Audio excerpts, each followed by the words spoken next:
Hey guys, it's KJ from the Scariest Movie Ever channel on YouTube, and I want to talk about sleep paralysis. Sleep paralysis itself, just the term, to me is very much kind of a psyop, a psychological operation, in that it doesn't even come close to describing what's really taking place with these victims. Because typically, whenever we hear the term sleep paralysis, it's usually something to do with, it's a phenomenon, and usually they'll say it has something to do with a person either falling asleep or kind of awakening, and they temporarily experience an inability to move or speak or react. It's like a transitional state between wakefulness and sleep, characterized at the same time by a complete muscle atonia or muscle weakness. Many people have hypothesized on what it is. Of course, there's tons of scientific studies on this.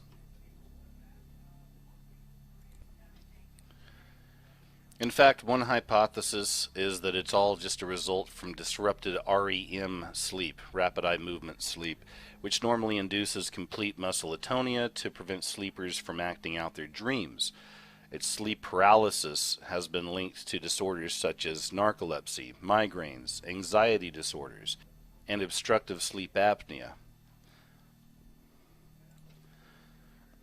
But the one thing that the mainstream seems to leave out time and time again when it comes to the sleep paralysis are the absolutely terrifying, and I mean horrifying, experiences that many of these victims are suffering during these events. It's not about the sleep paralysis. It's about the kind of things that these victims are suffering during these events. Mainstream media, mainstream science calls all of this just a disorder. But when you start looking at the experiences that these people are having, even though many of the experiences are very, very different, all of them seem to have one thing in common: terrifying, horrifying visions, oftentimes described as demonic. And sleep paralysis isn't something that just happens to a handful of people. They say there's up to 3 million cases a year. So chances are that if you're not somebody who's actually experienced this, and I sure hope you haven't, just because of how scary this stuff is, chances are you know somebody, or know somebody that knows somebody, that has actually experienced this terrifying phenomenon. So there's a brand new movie out. It just came out a few days ago, and I just watched it recently, and this is the whole reason I wanted to make this video. The movie's called The Nightmare, and as it says there at the top of the movie poster, one of the scariest documentaries ever. And I have to say, I've seen a lot of movies. Many of you know I'm an ex-film student, and I worked in LA for a long time, and in Hollywood and different areas, but this is by far the scariest documentary I've ever seen in my life. In fact, it was so scary, and again, I don't get scared very easy, but it was so scary that as I was turning off the lights the other night to the house and heading to the room, I was kind of jogging a little bit just so the darkness didn't catch up to me. And I haven't been that way in a very, very long time, so this movie had an impact on me. I really wanted to show you a few clips here and there from the film, but of course as I uploaded a couple of these things, I got hit with copyright, and that's just the way it's going to be. So I actually have one small clip I'm going to show you in just a little bit, and it's really kind of the whole reason for me making this video. It's something from the movie I really wanted you to see.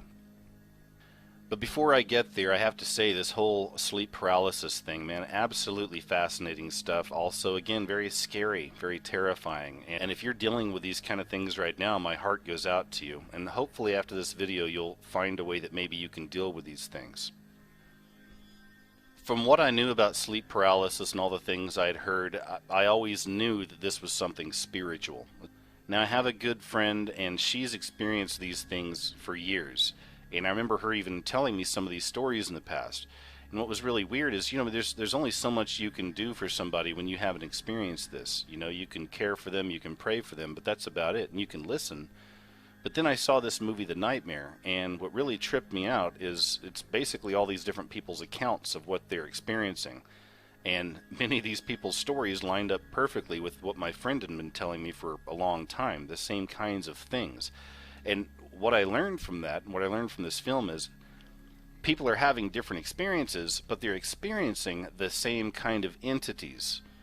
And I'm going to go ahead and go through a little bit of a list of the kind of things that are showing up in people's rooms at night when they think they're safe, when they're laying in their beds. And then suddenly they wake up, they're frozen in place, they can't move, they can't scream, they can't do anything, and they basically have to watch these things in their room and watch these things take place. Like I said, this stuff is scary, scary stuff. People who experience sleep paralysis hear voices and see strangers in their rooms. That's a very basic explanation of what's going on here. I want to take a look at some of these strangers they see in their room. As I said, when you start listening to people's accounts, not just from this film, but just doing your own research, you'll start to find that all these different people are encountering the same kind of handful of these entities. So you've heard of the shadow people, right? We've heard of the shadow people. I've done a few videos on shadow people. I've got footage that I've put out there before of these shadow people, but this is kind of a different kind of a shadow person. These are shadow people that, once again, are in your bedroom with you. They're described as fully formed beings, like it looks like human-type bodies, but made out of pure darkness, walking around in your room while you're frozen stiff on the bed and watching it. Oftentimes people say this is accompanied with a very negative vibration or a very evil energy. Another character that a lot of these people who experience this phenomenon say that they see in their rooms, oftentimes accompanied by a couple of different shadow people, is the Hat Man. The Hat Man has been described by many people that experience this sleep paralysis as well. And of course there's also the gray aliens. Okay, now once again, when you start listening to these people's accounts, you'll see that time and time again a lot of people are experiencing the gray aliens. Now, you know, we've heard about this, and there's plenty of movies out there about this, about people's real-life experiences, but it's the whole alien abduction phenomenon, right? Well, that also ties in to the sleep paralysis, to these events. Now, of course, there's also the incubus and the succubus. There's the sex demon. Many people, both male and female, say they've actually had what feels like sexual experiences with these entities. Then there's also just the straight up in-your-face demon, right? Or demonic-looking entity with the horns and the fangs and all that stuff, right? Just exactly what we expect to see when we see a demon. These things pop up time and time again in these accounts. Another very common experience is when people actually have a little black cat on their chest at night. Or even right here, sleep paralysis and a demon rabbit cat thing. I've definitely seen a lot of these stories again with the cat showing up, but without giving away too much. And again, I would highly suggest you watch this movie. It is scary, but it's based on real events. It's based on things that are happening to real people. But easily one of the scariest moments in that movie has to do with one of these black cat sightings sitting on somebody's chest. Then the real question becomes, you know, is it an actual kind of entity in the shape of a cat, or is it another entity somewhere in the room making you see that cat? I'll leave you with that. But the point of the matter is that these black cats show up time and time again on people's chests. They're also very symbolic of little demons on people's chest. It's the black cat or the demon on the person's chest. Right? It's the black cat or the demon on someone's chest. Then another very common sighting is what they call the old hag, the scary old lady in the room. And on that note, I want to show you something. I want to show you how all these different images I show you, all these different experiences these people have, these things are played out in film and movies, and the old hag is a good example. I'll show you a few examples of the old hag in other media that you've seen. You may remember this from the movie The Shining, and also something else before I start getting into this. Just remember that a lot of people describe this as, like I said, it's almost like they're in another dimension. It's like they slipped through just on the other side of another dimension, you know, that they're seeing what's really taking place around us. That's the same thing, the same experience a lot of people say they have when they take the drug DMT specifically, which I've always believed from the things I've read about it and the experiences people have had, that it truly does show you just on the other side of this dimension. It splits dimensions. It's like you really do start seeing other things out there. You know, I don't know if we're supposed to see that stuff or not, but many people have taken that trip. And then we get back to these, night terrors or whatever, and it's these people aren't on drugs. They thought they were laying down to go to sleep, and next thing you know, they're instantly kind of transported into this bit of a dimensional shift. A lot of them describe it as, to where they see these things playing out in front of them. They can even interact with these things at times. Imagine experiencing something like this and being frozen in your bed, unable to move or scream. So that being said, I want to get back to this and show you that oftentimes you'll see a lot of these things played out in our culture. And as I said, there's recorded up to 3 million cases of this worldwide every year. So these things have been with us for a very long time. And I am one of the people who definitely believe all of this is demonic. As I've said before, you'll see it in movies when people ask the devil what his name is. He always says he goes by many names. It's because it does. It's the devil and his fallen angels, and they're all here, and I do believe they all go by different names. They're shapeshifters. They can come in different forms. And I believe these people experiencing these night terrors, unfortunately, are on the front lines of that experience. But anyway, back to The Shining. You may remember this right here. Jack Nicholson had met this attractive lady here in the hotel, and then next thing you know, she turns into the old hag, right? And this was kind of another one of those waking dreams, it seemed like, right? Like he was walking through and then he experienced this in the real. Like he wasn't asleep or anything, he was very much awake, and then he had the old hag come out and kind of chase him down. And then you may have seen some of these Insidious movies, and these are from a man named James Wan. And James Wan has done, I think he did the first Saw, and he's done a bunch of other kind of horror films. He's definitely a big name in that community. But in a few of his movies, he always brings back the old hag. You'll see this scary old lady. And again, she's been in, like I said, a few of his movies that aren't even associated with one another. But he'll bring in the old hag. And this is another scene from Insidious you've probably seen, but once again, he was dealing with that scary kind of demon guy. And this whole movie as well had to do with kind of that waking dream, parallel dimensions, having to deal with these other demonic dimensions that are just outside of ours. And once again, the idea of this sleep paralysis, or this kind of bending into these other demonic dimensions, plays out in another fairly new movie called It Follows. And many of you know I have a background in horror and things like this from many years ago, so I'll still watch some scary movies from time to time to see what's out there. I gotta tell you right now that It Follows is by far one of the best horror films I have seen in years. It's not about blood and guts and people being chained down in basements and tortured, so much of that kind of stuff. This movie is really smart and really, really scary, but just in kind of a fun, interesting way. But at the same time, it's exposing another one of these realities about what these people are experiencing, this kind of almost waking dream. But I bring up It Follows because once again in this film, we find the old hag once again. The general idea of this film, it's very interesting. But it's that people are passing on these spirits through sex with each other. So if you've got this thing on you from somebody else, it follows you. And it comes in different shapes and forms. It can look like a man, a woman, a child, but it never stops following you. And it wants to get you. It wants to touch you and kill you in all these different ways. Very scary stuff. So I thought it was interesting that one of the manifestations of essentially what is this demonic spirit, right, that is passed through sex, which takes us back to the incubus and the succubus even, and they even mention that in the movie. But I thought it was interesting because once again we have a manifestation of the old hag. And this kind of goes back to the whole idea of the kind of cat on the chest idea, right? But this right here is from a Stephen King movie, an old one called Cat's Eye. And there's this little troll that's wearing a jester's hat, and its whole mission is to creep up on this little child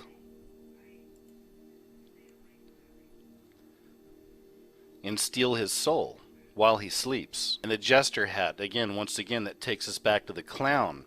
And the clown is just another representation of the devil itself, or the devil and his fallen angels. Again, they have many faces. They come in many forms. Where else have we seen that clown, right? And again, once again, the clown is just another representation of the devil. And this is from another Stephen King movie, and this is called It. And the main bad guy in the movie It was Pennywise the Clown, which again was just another representation of the devil, demonic spirits. In the movie, of course, they say he's a giant spider from space, but I think we get what they're really trying to say here. And then we find time and time again a lot of these cases with these little so-called alien greys. Now, I've done a lot of videos on these. A lot of you have done videos on these. I certainly don't believe they're space aliens from another galaxy or whatever. We've been psyoped, we've been conditioned for a really long time through things like Ancient Aliens and even David Icke and people like that, these are all space aliens. But as I said, I've done videos on these, other people have done videos on these. I always associate these back to the fallen angels, the devil and his fallen angels. It's all part of that great big deception. If you're not familiar with that subject, I have a whole playlist on my channel called Alien Demon Deception, so please check that out. And as I said, if you really pay attention, you'll see that time and time again, we're told these same stories. We're shown the same idea, that these are evil, demonic spirits that come to us in our sleep or in a semi-sleep state. A Nightmare on Elm Street was all about that. And another really good example of this playing out in our films is from a movie called Donnie Darko, one of my personal favorite films because there's so much going on here that's symbolic. It's a very, very deep movie, but once again, this is Frank the Bunny, and this is the entity that haunts our main character in kind of his waking reality, waking dream. And that kind of takes us back to the Hat Man and the Shadow People. And the Hat Man, we've seen that's very iconic. We've seen that played out in many different ways. Back to the Men in Black, and this goes beyond, once again, those movies. The movies came after. There really was a Men in Black. To this day, there's people that say they have these Men in Black sightings. And these Men in Black in particular, especially the ones people are seeing in their rooms at night, have nothing to do with government agencies or anything. Typically, these things are a little off. They're not exactly human. But I want to go beyond those things and talk about the Shadow People. Once again, it's really interesting to see how this stuff kind of bleeds into our reality. Now, I believe that all of these things are demonic spirits. All of these are the fallen angel spirits. The devil and his fallen angel spirits. All of them. And of course, they want contact with humans. They've been trying to do this from the very beginning, and many of us understand that story. You probably remember this story right here, right? And that's the Slender Man. And we all know that the Slender Man was something created from, I think it was Creepypasta. It's one of those websites. But it was a character that was created online, and it really just kind of took off. People got really fascinated with it. Well, next thing you know, we got this story about these 12-year-old girls that attempted to kill another little girl. They stabbed her 19 times, and they believed they were doing it for the Slender Man.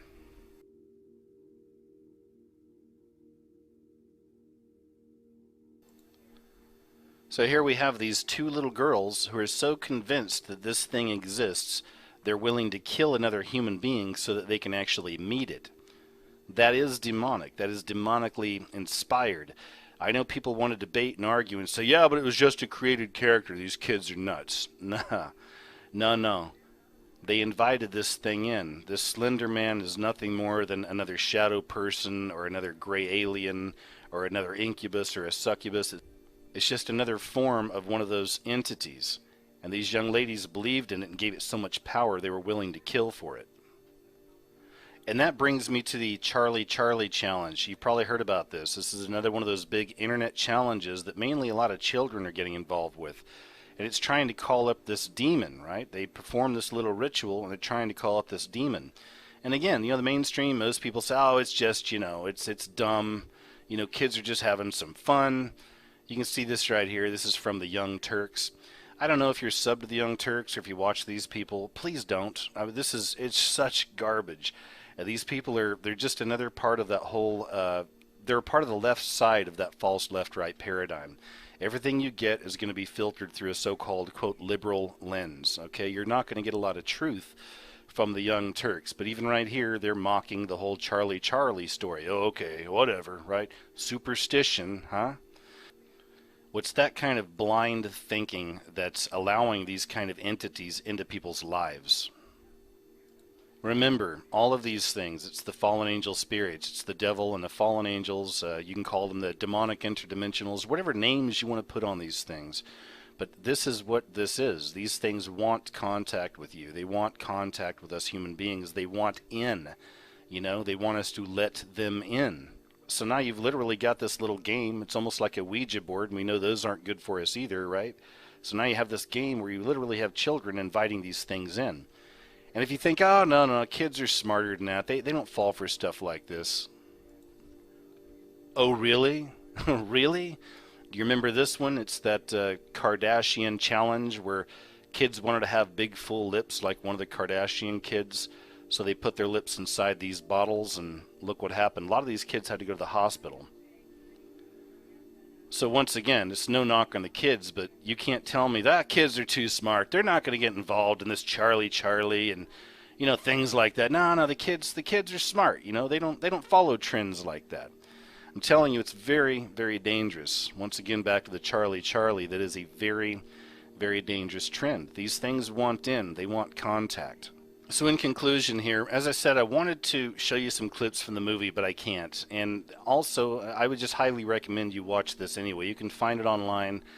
I would say, you know, if you're, and this is definitely one of those, I would say, you know, if you can, try to pay for it. You know, this is one where it'd be good to give the artist back some money. I think it's well deserved.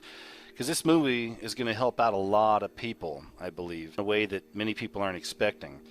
The clips I was wanting to pull from here are the clips from people that were atheists or didn't even believe in God in the first place, and then they started having these experiences, and it changed their lives.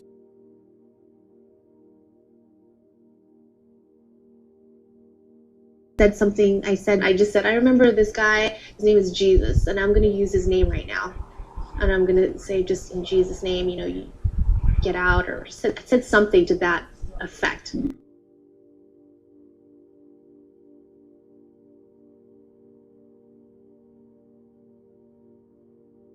I suddenly sensed that the demons, or the thing that was happening in me, that evil presence, just left, gone.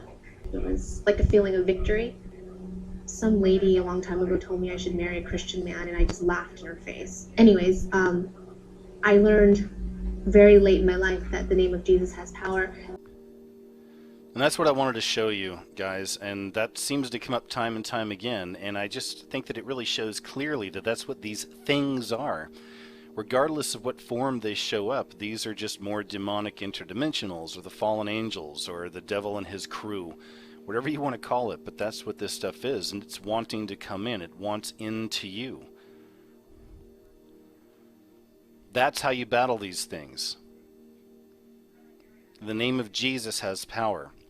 Now, another reason I really wanted to show you that is because one thing I see time and time again on my videos in particular, and really all over the place, is this infighting, this bickering over the name of Jesus or Yeshua.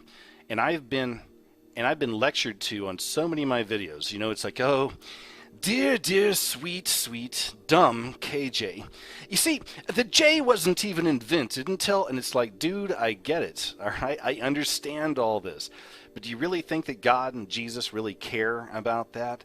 All right? Like if you're calling Jesus Jesus or Yeshua, I think it's annoying. I think it's obnoxious. It's dividing people. And this is another reason it's hard for me to even want to call myself a Christian. When I see these people with avatars with Jesus's face or glowing crosses, and their name is like Jesus Loves 777, Prayer, Salvation, Repent, all this stuff. And these are some of the most hateful, bigoted, condescending, nasty people I've ever seen on YouTube. But hey, they call themselves Christians. But I go look at their work, I try to find their videos, I'm not seeing much. What I do see them doing is staying very active on attacking anybody else out there that's approaching this kind of subject matter or anything else related. So again, guys, it doesn't matter, all right? If you're one of these people who are experiencing these things, again, my heart goes out to you, okay? I know it's scary. I know it can be terrifying, but I'm hoping this video helps. Call on Jesus. Call on the name. No, it doesn't matter your denomination and all that. It doesn't matter all that stuff, okay? I mean, come to God and Jesus as a child. And know that Jesus will protect you from all of these things. Anyway, guys, that's the video. I hope it helps somebody out there. You know, and I'd love to hear your stories underneath the video. If you've experienced these things or whatever, please share your stories with us. I think that other people can probably benefit from that as well. If there really are up to 3 million cases a year, as I said, many of you out there maybe haven't experienced it, maybe you have, but at least you probably know somebody who has. So let's share some stories and bring some light into this really dark and interesting subject. So take it easy, guys, and I'll talk to you soon.